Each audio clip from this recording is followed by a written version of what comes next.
Hi, I'm Rabbi Ariel Rackovsky, and welcome to the final installment in Elul exercises, the 30-day challenge. Tomorrow is going to be Erev Yom Kippur. Chazal tell us that anyone who eats on Erev Yom Kippur is viewed as though they have fasted on Yom Kippur. It's a little strange. After all, there certainly is a difference between the level of difficulty, for example, of eating on Erev Yom Kippur versus that of fasting. When it is Yom Kippur, anybody can eat, but it takes fortitude, it takes sacrifice to fast. That is part of the component of Yom Kippur. That's why it's so important. The Torah tells us, "Ve'inisem es nafsho seichem," you will afflict your souls. Certainly, being able to eat, that's not considered an act of affliction in any way. So why is it that eating on Erev Yom Kippur is viewed as such an important, such a holy activity, such a mitzvah? Perhaps we can suggest that as much as fasting is a way of connecting through spiritually and bringing sanctity into our lives, eating is as well.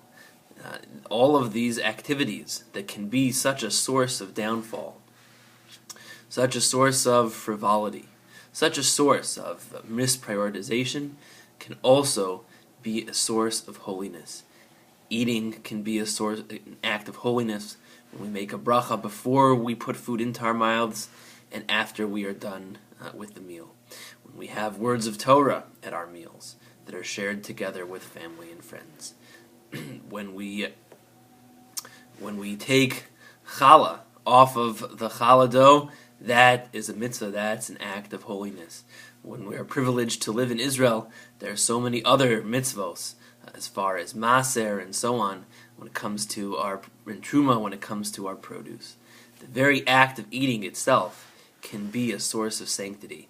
And in general, Chazal are trying to tell us that we can imbue anything that we do with the kind of sanctity if we are doing it properly, and if we're doing it in a way that is l'shem shamayim.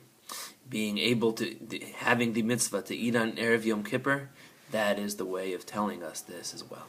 Simply the act of putting food into our mouths can be a way of connecting with HaKadosh Baruch Hu, a way of putting holiness and sanctity into our lives. Thank you for joining me for these Elul exercises, Tishrei tidbits. Please God, there will be more such videos, and I hope that you will join me, and I hope that we will all be able to continue to grow together and bring sanctity and holiness into our lives, even through the medium of the computer. I wish each and every one of you a Gmar Chasima Tova, a wonderful, meaningful Yom Kippur, and a year full of health, happiness, joy, fulfillment, and naches from all of us.